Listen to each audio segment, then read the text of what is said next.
Hello guys, ചെമ്മനീർ പൂവിൻ്റെ ഇന്നത്തെ episode റിവ്യൂയിലേക്ക് സ്വാഗതം. ഈ റിവ്യൂ ഇഷ്ടപ്പെടുകയാണെങ്കിൽ ഒന്ന് ലൈക്ക് ചെയ്ത് സബ്സ്ക്രൈബ് ചെയ്ത് സപ്പോർട്ട് ചെയ്യണേ. എന്തായാലും ഫംഗ്ഷൻ നടക്കുന്ന സമയത്ത് എങ്ങനെ നിൻ്റെ അച്ഛനെ നീ കൊണ്ടുവരുമെന്ന് കൂട്ടുകാർ ചോദിക്കുന്നുണ്ട് ശ്രുതിയോട്. അപ്പോൾ ശ്രുതി പറയും, അങ്ങനെ ഒന്നും കൊണ്ടുവരാനൊന്നും പറ്റത്തില്ലല്ലോ, അത് കാരണം ഞാൻ അവിടെ നിന്നൊരു പ്രശ്നം ഉണ്ടാക്കിക്കും, സച്ചിയെ വെച്ച് തന്നെ അവിടെ പ്രശ്നം ഉണ്ടാക്കിക്കും. അന്നേരം പിന്നെ എനിക്ക് പറയാം, സച്ചി കാരണം അച്ഛൻ ഇങ്ങോട്ട് വരാതിരുന്നത് എയർപോർട്ടിൽ നിന്ന് വരുന്ന വഴിക്ക് ഇവിടെ പ്രശ്നം നടക്കുന്നു എന്ന് അറിഞ്ഞിട്ട് അച്ഛൻ അതുവഴി പോയെന്ന് പറയാമെന്ന് ശ്രുതി പറയുന്നുണ്ട്. പിന്നീട് കാണിക്കുന്നത് രേവതിയുടെ അമ്മയും അനീതിയും കൂടെ പൂക്കട നിൽക്കുമ്പോൾ ആങ്ങളെ ശരത്ത് കൊണ്ടൊന്ന് കാശൊക്കെ കൊടുക്കുകയാണ്, ചിട്ടി കാശ് അടയ്ക്കാനായിട്ട് ഇന്ന് അമ്മയെന്നൊക്കെ പറഞ്ഞ്. വേണ്ട, ഈ പൈസ ഞങ്ങൾക്ക് വേണ്ട, നീ ആ ആൻ്റണിയുടെ കൂടെ നടന്ന് ഉണ്ടാക്കിയ കാശല്ലേ, അതുകൊണ്ട് ഞങ്ങൾക്കൊന്നും വേണ്ടെന്ന് പറയും. അമ്മ കാശിന് കാശ് വേണ്ടേ, ഞാൻ അതുകൊണ്ട് ജോലി ചെയ്ത് അധ്വാനിച്ചുണ്ടാക്കിയ പൈസ അമ്മ ഇത് മേടിക്കുന്നൊക്കെ പറയും. എന്നിട്ട് അത് അവർ മേടിക്കാത്തപ്പോൾ ആ കടയിലേക്ക് അത് വെക്കും. ആ സമയത്ത് അങ്ങോട്ട് രേവതി വരുന്നുണ്ട്. ആ മോളെ, നീ എന്താ ഈ സമയത്ത് ഇവിടെ എന്നൊക്കെ ചോദിക്കും. കട തുറന്നില്ലേ എന്നൊക്കെ ചോദിക്കും. പറയും, ഞാനിവിടെ 2-3 പൂ കൊടുക്കാനുണ്ടായിരുന്നു അമ്മേ, അവിടെ കൊടുക്കാൻ ഇട്ട് വരുന്ന ഭാഗമാണെന്നൊക്കെ പറയും.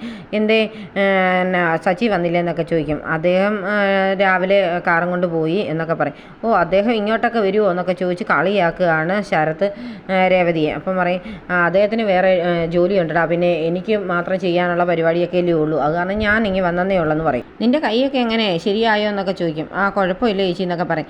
നീ ഇപ്പം ആൻ്റണിയുടെ കൂടെ തന്നെയാണോ നടക്കുന്നതൊക്കെ ചോദിക്കും. ഞാൻ അവിടെ ജോലിക്ക് പോകുന്നുണ്ട് ആൻ്റണി ചേട്ടൻ്റെ അടുത്തെന്ന് പറയും. നിന്നോട് അവിടെ പോരുമെന്ന് പറഞ്ഞാൽ നീ സമ്മതിക്കുകയില്ലല്ലേ, എൻ്റെ സച്ചിയേട്ടൻ്റെ കാറ് വിൽക്കാൻ കാരണം തന്നെ നീയും ആ ആൻ്റണിയും കൂടെ, ഞാൻ അതിനു വേണ്ടി ആൻ്റണിയെ ചെന്ന് കണ്ടായിരുന്നു പറയും. ഓ, സച്ചിയേട്ടൻ പറഞ്ഞു വിട്ടതായിരിക്കും എന്ന് പറയും.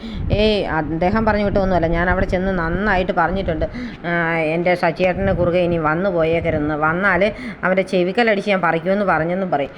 പിന്നെ അദ്ദേഹത്തിൻ്റെ അടുത്ത് എന്ന് ഇവൻ പറഞ്ഞിരിക്കുന്നു, അത് ആ ആൻ്റണിയുടെ കാല് പിടിക്കണമെന്ന്, അതിനൊന്നും എൻ്റെ സച്ചിയേട്ടനെ കിട്ടത്തില്ല, അതുകൊണ്ടാണ് അദ്ദേഹം ആ വണ്ടി വിറ്റ് കടം വീട്ടിയത്, നീ ഇനി അവൻ്റെ കൂടെ നടന്ന് പ്രശ്നമൊന്നും ഉണ്ടാക്കണ്ട എന്നൊക്കെ പറയുന്നുണ്ട്. അത് പിന്നെ ചേച്ചി കാശ് വേണ്ടേ, കാശിന് കാശ് വേണമെന്നൊക്കെ പറയുകയാണ് ശരത്ത്. അത് കഴിയുമ്പോഴത്തേന് രേവതിയുടെ അമ്മയും അനീതിയൊക്കെ ചോദിക്കുന്നുണ്ട്, പിന്നെ അന്ന് അടുത്ത ദിവസത്തെ ഫംഗ്ഷനൊക്കെ എന്നാ എവിടെ വെച്ചാന്നൊക്കെ. അന്നേരം പറയും, വർഷയുടെയും ശ്രുതിയുടെയും പ്രോഗ്രാം ഒരുമിച്ചാണ് നടത്തുന്നത്, അവിടെ അടുത്തൊരു ഓഡിറ്റോറിയത്തിൽ വെച്ചാണ് നടത്തുന്നത്, അത് വർഷയുടെ വീട്ടുകാർ ഇങ്ങനെ ബുക്ക് ചെയ്തിട്ടിരിക്കുന്നത്, അത് കാരണം അവിടെയാണ് നടക്കുന്നതെന്നൊക്കെ പറയും. നിങ്ങളെയും വിളിക്കണമെന്നൊക്കെ എല്ലാവരും അച്ഛൻ പറഞ്ഞതായിരുന്നു, പക്ഷേ ഞാനാ പറഞ്ഞത് വേണ്ടെന്ന്. അതെന്താ ചേച്ചി, ഞങ്ങൾ പ്രോഗ്രാമിന് വരുന്ന ഇഷ്ടമില്ലെന്ന് വർഷയുടെ അനീതി ചോദിക്കുന്നുണ്ട്. അതല്ല മോളെ, അവിടെ എന്തെങ്കിലുമൊക്കെ പ്രശ്നം നടക്കുമെന്ന് എനിക്കൊരു സംശയമുണ്ട്, അത് കാരണം പേടി കാരണമാണ് ഞാൻ നിങ്ങളെ വിളിക്കണ്ടെന്ന് പറഞ്ഞത്. കാരണം അന്ന് എന്തെങ്കിലും പ്രശ്നം നടന്നിട്ടുണ്ടെങ്കിൽ വെറുതെ അമ്മ നിങ്ങളെ കുറ്റപ്പെടുത്തുകയും പഴിക്കുകയൊക്കെ ചെയ്യും, നിങ്ങൾക്കത് മനസ്സിന് വിഷമമാകുകയില്ലേ, അതെനിക്ക് കാണാൻ പറ്റത്തില്ല, അത് കാരണമാണ് ഞാൻ ഈ ഫംഗ്ഷന് നിങ്ങളെ വിളിക്കണ്ട എന്ന് പറഞ്ഞതെന്നും പറയും. അത് കേൾക്കുമ്പോൾ തന്നെ ശരത്ത് പറയുന്നുണ്ട്, അതിന് ഞങ്ങൾക്ക് കാശില്ലാത്തതുകൊണ്ടല്ലേ ഞങ്ങളെ വിളിക്കാത്തത്, കാശുണ്ടായിരുന്നെങ്കിൽ ഞങ്ങളെ വീട്ടിൽ വന്ന് ഇവർ ക്ഷണിച്ചുകൊണ്ട് പോയേനും, അതാ പറയുന്നത് കാശിന് കാശ് വേണമെന്ന്, കാശുണ്ടായിരുന്ന സ്നേഹവും കിട്ടിയേനും ബഹുമാനവും കിട്ടിയേനെന്ന് പറയും. അപ്പോൾ രേവതി പറയും, എടാ, എല്ലാ സ്നേഹവും ബഹുമാനവും എല്ലാം കാശ് കൊണ്ട് നേടാമെന്ന് മാത്രം വിചാരിക്കരുത്, കാശില്ലാതെ ഇതൊക്കെ കിട്ടാനുള്ള വഴിയൊക്കെ ഉണ്ടെന്ന് പറയും. ചേച്ചി പറയുന്ന പോലൊന്നും അല്ല എന്ന് പറഞ്ഞ് ദേഷ്യപ്പെട്ട് അങ്ങ് പോകുന്നുണ്ട് ശരത്ത്. ഉടനെ അമ്മയോട് ചോദിക്കുന്നുണ്ട് രേവതി, എന്താ അമ്മ അവൻ ഇങ്ങനെയെന്ന്, കുറച്ച് നാളായിട്ട് ഇവൻ ഇങ്ങനെയാ മോളെ, എന്ത് ചെയ്യാനാ എന്നൊക്കെ പറയും. എന്തായാലും ഞാനെന്നാ ചെല്ലട്ടെ അമ്മയെന്ന് പറഞ്ഞ് രേവതി അങ്ങ് പോകുന്നുണ്ട്. പിന്നീട് കാണിക്കുന്നത് ശ്രുതി ബ്യൂട്ടി പാർലറിലിരിക്കുന്ന സമയത്ത് ശ്രുതിയുടെ അമ്മ ശ്രുതിയെ കാണാൻ വരികയാണ്. അപ്പം ശ്രുതി ഇറങ്ങി വരുമ്പോഴത്തേന് അമ്മ ഇരിക്കുന്ന കാണുമ്പോഴത്തേനും ആകെ ടെൻഷൻ ആകുകയാണ്. അമ്മയെ ഉണ്ടെന്നോ അമ്മ ആരാന്നോ ഒന്നും ആരോടും പറയാതാണല്ലോ നിൽക്കുന്ന ശ്രുതി. എന്നിട്ട് ശ്രുതി വന്ന് അമ്മയെ വിളിച്ചിട്ട് പറയും, കാണാനായിട്ട് ചെല്ലുന്ന ഉടനെ തന്നെ അമ്മ മോളെ കല്യാണി എന്ന് പറഞ്ഞ് എഴുന്നേറ്റ് വരുന്നുണ്ട്. അന്നേരത്തെ ഉടനെ ശ്രുതി ചുറ്റും നോക്കുക, ആരെങ്കിലും ആ കല്യാണി എന്നുള്ള പേര് കേട്ടോ എന്നുള്ള കാര്യം. എന്നിട്ട് അമ്മ എന്താ വന്നെന്നൊക്കെ ചോദിക്കും. ഞാൻ മോളെ കാണാൻ വന്നെന്ന് പറയും. എന്നാൽ ഇവിടെ നിൽക്കേണ്ട വാ എന്ന് പറഞ്ഞ് ഉടനെ തന്നെ കയ്യെ പിടിച്ച് അകത്തേക്ക് കൊണ്ടുവന്നിട്ട് എന്നിട്ട് അകത്തുള്ള സ്റ്റാഫിനോടും പറയും, നീ പുറത്ത് പോയി ആ ഡെലിവറി വന്ന സാധനമൊക്കെ ഒന്ന് നോക്കുക എന്ന് പറഞ്ഞ് അകത്ത് കൊണ്ടുവരും. എന്നിട്ട് പറയും, അമ്മ എന്താ ഇങ്ങോട്ട് വന്നേ, ഞാൻ പറഞ്ഞിട്ടില്ലേ ഇങ്ങോട്ടൊന്നും വരരുതെന്ന് പറഞ്ഞിട്ടില്ലേ എന്നൊക്കെ ചോദിക്കും. മോളുടെ ആവശ്യത്തിന് വേണ്ടി കാശ് ചോദിച്ചിരുന്നില്ലേ മോള്, അതിന് വേണ്ടി അത് കൊണ്ടുതരാൻ വന്നാന്ന് പറയും. ആണോ, കാശ് കൊണ്ടുവന്നോന്ന് ചോദിക്കും. ആൻറ്റി എന്നോട് കാശ് ചോദിച്ചിരുന്നു, അത് കൊടുത്താൽ മാത്രമേ ഒരു സമാധാനം ഉണ്ടാകത്തുള്ളൂ, അവരുടെ തനി സ്വഭാവം ഞാൻ ഈയിടെ കണ്ടതാ എന്നൊക്കെ പറയും. ശ്രുതിയുടെ അമ്മ കാശ് എടുത്ത് കൊടുക്കുന്നുണ്ട് ശ്രുതിയുടെ കൈ. ശ്രുതി എടുത്ത് നോക്കിയിട്ട് പറയും, ഇത് ഒത്തിരി ഉണ്ടല്ലോ അമ്മേ, സ്വർണ്ണം പണയം വെച്ചിട്ട് തരാമെന്ന് പറഞ്ഞല്ലേ, ഇത്രയും പൈസ എവിടുന്നാന്നൊക്കെ ചോദിക്കും. അത് മോളുടെ ആദ്യത്തെ കല്യാണത്തിന് ഇട്ട ഒരു സ്വർണ്ണ താലി താലിമാല ഉണ്ടായിരുന്നല്ലോ, ആ മാല ഞാൻ എടുത്ത് കൊണ്ടുപോയി പണയം വെച്ച് കഴിഞ്ഞാൽ പിന്നെ എടുക്കാനൊക്കെ പാടാം, അതുകൊണ്ട് ഞാനതങ്ങ് വിറ്റെന്ന് പറയും. അത് വേണ്ടായിരുന്നമ്മേ, എന്തൊക്കെയായാലും എനിക്ക് അദ്ദേഹത്തിൻ്റെ ഒരു ഓർമ്മകളും ആവശ്യമില്ലായിരുന്നു, പിന്നെ കാശിന് ആവശ്യമുള്ളതുകൊണ്ട് മാത്രമാണ് ഞാൻ അമ്മയോട് ഇങ്ങനെയൊക്കെ പറഞ്ഞത് എന്നൊക്കെ പറഞ്ഞ് ഇവരമ്മയും മോളും ഇങ്ങനെ പരാതിയും പരിഭവമൊക്കെ പറഞ്ഞുകൊണ്ടിരിക്കുന്ന സമയത്ത് ചന്ദ്രമതി അങ്ങോട്ട് വരുവാണ്. ചന്ദ്രമതി വന്നിട്ട് നേരെ അകത്തോട്ട് പോകാൻ തുടങ്ങുന്നുടനെ സ്റ്റാഫ് ഓടി വന്നിട്ട് പറയും, മാഡം ഇവിടെ ഇരിക്കുക, ഞാൻ ശ്രുതി മാഡത്തോട് ചോദിച്ചേച്ച് വരാമെന്ന് പറയും. ഉടനെ ചന്ദ്രമതി പറയും, അതൊന്നും വേണ്ട, ഞാൻ അവിടെ അമ്മായിയമ്മ എനിക്കകത്ത് കയറാനുള്ള ഇതൊക്കെ ഉണ്ടെന്ന് പറയും. അന്നേരം പറയും, അതൊന്നും പറ്റത്തില്ല, മാഡം അവിടെ ഇരിക്കും, ഞാൻ ചെന്ന് ചോദിച്ചിട്ട് വരാമെന്ന് പറഞ്ഞ് അകത്തേക്ക് പോകും. ചന്ദ്രമതി അവിടെ ഇരിക്കുമ്പോഴത്തേന് ബ്യൂട്ടി പാർലറിൻ്റെ പേരിനിട്ടൊക്കെ നോക്കുന്നുണ്ട്, ഗ്രീൻ ബ്രാൻഡ് എന്നൊക്കെ.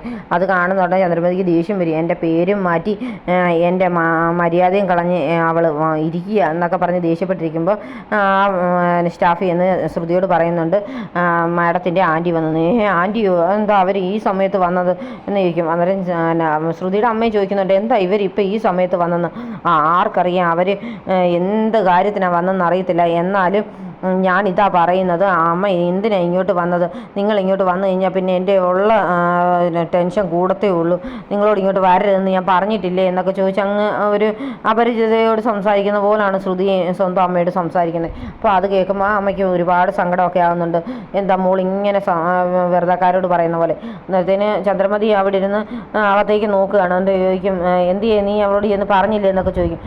മേഡം അവർ 2 മിനിറ്റ് കൂടി ഇരിക്കണം, എന്നാലേ ഇനി അകത്തോട്ട് പോകാൻ പറ്റത്തുള്ളെന്ന് പറയും. ഇച്ചിരി നേരമൊക്കെ നിന്നിട്ട് ചന്ദ്രമതി നേരെ അകത്തേക്ക് അങ്ങ് ഇടിച്ച് കയറി അങ്ങ് ചെല്ലുകയാണ്. അകത്ത് ചെല്ലുമ്പോഴത്തേന് ശ്രുതി ഇങ്ങനെ ജോലി ചെയ്തുകൊണ്ടിരിക്കുന്നതായിട്ട് കാണിക്കും. എന്നിട്ട് ഒന്നും അറിയാത്ത വരുത്തി ശ്രുതി ചോദിക്കുന്നുണ്ട്, ആൻറ്റിയോ, ആൻറ്റി എന്നെ അവിടെ തന്നെ ഇരുന്ന് പോയേ, ഇങ്ങനെ കയറി പോരണ്ടായിരുന്നു എന്നൊക്കെ ചോദിക്കും. ഇവളാ പറഞ്ഞത് ഞാൻ അകത്തോട്ട് കയറണ്ടെന്ന് പറഞ്ഞെന്ന് പറയും. അയ്യോ, നീ എനിക്കറിയത്തില്ലേ എൻ്റെ ആൻറ്റി അല്ലായിരുന്നു, ആൻറ്റി ഇങ്ങനെ ഇവിടെ ഉണ്ടായിരുന്നു എന്ന് മാഡം പറഞ്ഞില്ലേ എന്ന് ചോദിക്കുന്ന ഉടനെ പറയും, നീ ഒന്നും പറയണ്ട, നീ പൊക്കോ എന്ന് പറഞ്ഞിട്ട് ശ്രുതി ഉടനെ പറഞ്ഞു വിടും. അന്നേരത്തേന് ശ്രുതിയുടെ അമ്മയെ അവിടെ ബ്യൂട്ടി പാർലറിൽ മസാജിങ്ങിനൊക്കെ കിടത്തിയിരിക്കുന്ന പോലെ, ഫേഷ്യൽ കിടത്തിയിരിക്കുന്ന പോലെയൊക്കെ കിടത്തിയിരിക്കുന്നത്, കണ്ണിനകത്ത് കുക്കുമ്പറൊക്കെ വെച്ച് കിടത്തിയിരിക്കുക. അന്നേരം ശ്രുതിയുടെ അമ്മയാണെന്ന് അറിയാതെ തന്നെ അടുത്ത് നിന്ന് ചന്ദ്രമതി അങ്ങ് പ്രസംഗിക്കുകയാണ്, ശ്രുതി ഞാൻ ഇന്ന് മസാജിങ്ങിന് വന്നതാ, ഒന്ന് ഫേഷ്യലും ചെയ്യണം എന്നൊക്കെ പറയും. അതിനെന്താ ആൻറ്റി ചെയ്യാൻ, നമുക്കത് വീട്ടിൽ ചെന്ന് ചെയ്യാമെന്ന് പറയും. അതല്ല, എന്നാലും പ്രോഗ്രാമിനുള്ള ഡ്രസ്സൊക്കെ ഞങ്ങൾ എടുത്തു കേട്ടോ, പിന്നെ നിൻ്റെ അച്ഛനും ഒരു വില കൂടിയ ഷർട്ടൊക്കെ എടുത്തിട്ടുണ്ടെന്ന് പറയും. അന്നേരം ശ്രുതി ആണോ എന്നൊക്കെ ചോദിക്കും. എന്നിട്ട് പറയും, അച്ഛൻ എനിക്ക് കാശ് അയച്ചു തന്നെന്ന് പറഞ്ഞ് അമ്മ കൊണ്ട് കൊടുത്ത കാശെല്ലാം എടുത്ത് കൊടുക്കുന്നുണ്ട്. അത് കാണുമ്പോൾ ചന്ദ്രമതിക്ക് ഭയങ്കര സന്തോഷമാകുന്നുണ്ട്. എന്തായാലും നിൻ്റെ അച്ഛന് ഭയങ്കര സ്നേഹമാണ് നിന്നോട്, നിനക്ക് അച്ഛനെ മനസ്സിലാകാത്തത്, ഇതിപ്പം വരുന്നതിന് മുമ്പ് നിനക്ക് കാശൊക്കെ തന്നില്ലേ എന്നൊക്കെ ചോദിക്കും. എന്ന് നിനക്ക് അമ്മ ഇല്ലാതെ പോയാലേ ഉള്ളൂ ബുദ്ധിമുട്ട്, സാരമില്ല, അമ്മയുണ്ടായിരുന്നെങ്കിൽ കുഴപ്പമില്ലായിരുന്നു എന്നൊക്കെ പറയും. എന്നിട്ട് പറയും, നിൻ്റെ രണ്ടാം അമ്മയും വരുന്നുണ്ടോ എന്നൊക്കെ ചോദിക്കും. അങ്ങനെ പറയും, ഇല്ല ആൻറ്റി എന്ന് പറയുന്നുണ്ട്. എന്തായാലും അവരെ കൊണ്ടുവരണ്ട, രണ്ടാമത് കല്യാണം കഴിച്ചതല്ലേ, അവരെ കൊണ്ടുവരണ്ട എന്നൊക്കെ പറയുന്ന എല്ലാം ശ്രുതിയുടെ അമ്മ ഇങ്ങനെ കേട്ടുകൊണ്ട് കിടക്കുകയാണ്. ഇത് സ്ഥിരമായിട്ട് ഇവിടെ വരുന്ന കസ്റ്റമറാണോ എന്നൊക്കെ ചോദിച്ച് ശ്രുതിയുടെ അമ്മയുടെ അടുത്തോട്ട് വരാൻ തുടങ്ങുന്നുണ്ട് ചന്ദ്രമതി. ഉടനെ ചന്ദ്രമതിയെ തടഞ്ഞു നിർത്തും ശ്രുതി. എന്നിട്ട് പറയും, അത് വേണ്ട ആൻറ്റി, അങ്ങോട്ട് പോകണ്ട, അവരെവിടെ കിടക്കട്ടെ എന്നൊക്കെ പറയും. എന്നിട്ട് പറയും, എന്തായാലും നിനക്ക് അമ്മയില്ലാതെ പോയല്ലോ എന്നൊക്കെ പറയും. എന്നിട്ട് ശ്രുതിയുടെ അമ്മയോട് പറയുന്നുണ്ട്, ഞാൻ ശ്രുതിയുടെ അമ്മായിയമ്മയാകട്ടോ, എനിക്ക് സ്വന്തം മോളെ പോലെ ശ്രുതി, അവൾക്ക് അമ്മയില്ല, മരിച്ചുപോയി നേരത്തെ എന്നൊക്കെ പറയും. അത് കേൾക്കുമ്പോഴത്തേന് സങ്കടം വരുന്നുണ്ട് വിമലയ്ക്ക്. അന്നേരം എന്തായാലും ഞാനിവളെ പൊന്നു പോലെ നോക്കും എന്നൊക്കെ പറയുമ്പോഴത്തേന് ചന്ദ്രമതിയോട് വിമല പറയുന്നുണ്ട്, അവരെന്തായാലും ഭാഗ്യവതിയാണല്ലോ, ഇതുപോലൊരു അമ്മായിമ്മയെ കിട്ടിയല്ലോ എന്നൊക്കെ. എന്തായാലും ആൻറ്റി വീട്ടിലേക്ക് പോക്കൂ, ഞാൻ വീട്ടിൽ ചെന്നിട്ട് എല്ലാം ചെയ്തു തരാം കേട്ടോ എന്നൊക്കെ പറഞ്ഞ ഒരു വിധത്തിൽ ചന്ദ്രമതിയെ പറഞ്ഞ് സമ്മതിപ്പിച്ചിട്ട് പുറത്തേക്ക് വിടുകയാണ് ശ്രുതിക്കാണെങ്കിൽ അമ്മയുടെ ഉപയോഗിച്ച് തന്നെ ചന്ദ്രമതി ഇങ്ങനെയൊക്കെ പറഞ്ഞത് ഭയങ്കര സങ്കടവും ഉണ്ട്, എന്നാൽ ടെൻഷനും ഉണ്ട്.